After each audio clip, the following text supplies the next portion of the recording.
ሰላም። ዛሬ የአፍሪካ የመፈንቅለ መንግስትን ታሪክ በተመለከተ እናጫውታችኋለን። አፍሪካ በ70 ዓመታት ውስጥ 220 መፈንቅለ መንግስታትን አስተናግዳለች።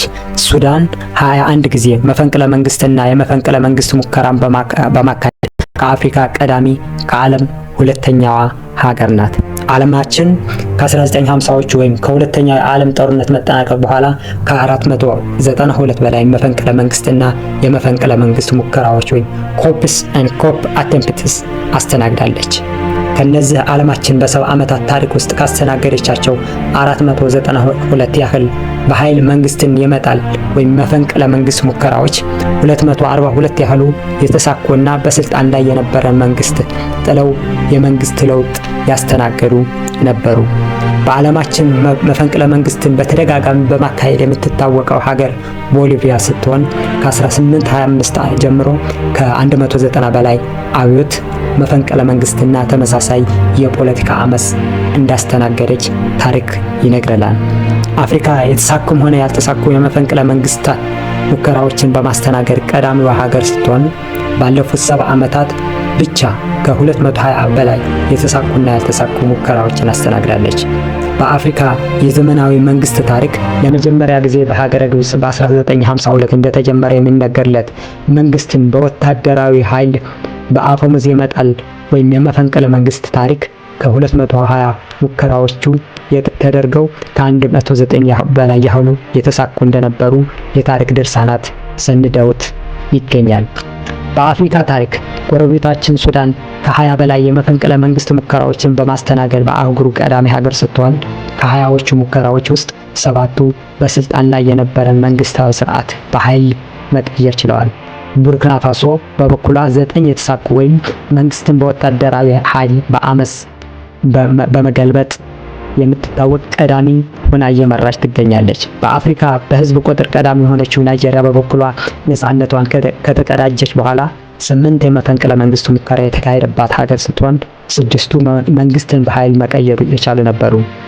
ናይጄሪያ ከ1999 ጀምሮ ወደ ዲሞክራሲያዊ ስርዓት በመግባት የመንግስትን ለውጥ በምርጫ ብቻ የሚካሄድባት ሀገር የሆነች ሲሆን ባለፉት 26 ዓመታት መፈንቅለ መንግስት የሚባል አላስተናገደችም። አፍሪካ ባስተናገደቻቸው የመፈንቅለ መንግስት ወይም መንግስትን በወታደራዊ አመጽ በአፈሙዝ የመገልበጥ ሙከራዎች 12 በስልጣን ላይ የነበሩ መሪዎች እንደተገደሉ ታሪክ ይነግረናል። በአፍሪካ ታሪክ በ1966 ብቻ በአንድ ዓመት ብቻ በ14 ሀገራት መፈንቅለ መንግስት ሙከራ የተካሄደ ሲሆን በቅኝ ገዢዎች ድጋፍ የተካሄዱ እንደነበር የፖለቲካ ምሁራን ይገልጻሉ። የአፍሪካ የመፈንቅለ መንግስት ታሪክ 3 የተለያዩ ምዕራፎች ያሉት ሲሆን የመጀመሪያው ከ1950ዎቹ እስከ 70ዎቹ የነበረ ጊዜ ሲሆን ዋና ተዋናዮችም የቅኝ ገዢ ሀገራት ከጀርባ ሆነው የሚመሩት እንደነበር ይነገራል። በዚህ ምዕራፍ የነበሩ መፈንቅለ መንግስት መገለጫቸው ደም አፋሳሽ እና ሰብአዊ መብት ጥሰት በከፍተኛ ደረጃ የሚስተዋልባቸው ነበሩ። በተለይም ምዕራብ አፍሪካ ሀገራት በዚህ ወቅት ከፍተኛ የመፈንቅለ መንግስት ሙከራ ያስተናግዱ እንደነበር ታሪክ ይነግረናል። ሁለተኛው ምዕራፍ ተደርጎ የሚወሰደው ደግሞ ከ1990 እስከ 2001 የነበረ ጊዜ ሲሆን የዚህ ጊዜ መገለጫ ደግሞ በብዛት መፈንቅለ መንግስት የሚከናወነው በዝቅተኛና በመካከለኛ ወታደራዊ መኮንኖች የተመራ ነበር። በዚህ ወቅት ደም አፋሳሽነትና ሰብአዊ መብት ላይ የሚያደርሰው ጥሰት በአንጻራዊነት የቀነሰበት ጊዜ እንደነበረም ታሪክ የአፍሪካ ፖለቲካ ይነግረናል። መፈንቅለ መንግስት መደጋገም ያሳሰባት አፍሪካ የ2000 የሎሚ ቃል ኪዳን በሚል አዲስ ዲክላሬሽን አውጥታ ስምምነት በማጽደቅ መፈንቅለ መንግስት ያካሄደች ሀገር በአፍሪካ ህብረት ስብሰባ እንዳትሳተፍና የሲቪል መንግስት እስኪኖራት ከአባልነት እንድትሰረዝም አህጉር አቀፍ ስምምነት ተደረሰ።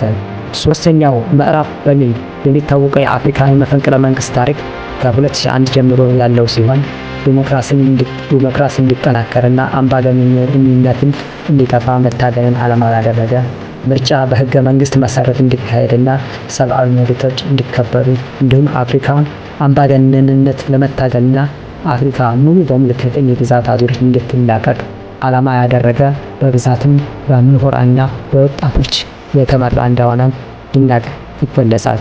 በአፍሪካ ካሉ 55 ሀገራት 7 ሀገራት ብቻ መፈንቅለ መንግስት ያላስተናገዱ ሲሆኑ እነሱ ቦትስዋና፣ ደቡብ አፍሪካ፣ ኬፕ ቨርዴ፣ ማላዊ፣ ናሚቢያ፣ ሞሪሸስ እና ኤሪትሪያ ናቸው። ቦትስዋና ከ1966 ጀምሮ ሰላማዊና ዲሞክራሲያዊ መንግስታዊ ሽግግርን በማካሄድ ለአፍሪካ ተምሳሌ የሆነች ቀዳሚ ሀገር ናት። ሰላም ለአፍሪካችን፣ ሰላም ለሰው ልጆች ሁሉ እየተመኘን ሳብስክራይብ፣ ሼር እና ላይክ እንድታደርጉ በመጠየቅ ነው። ሰላም።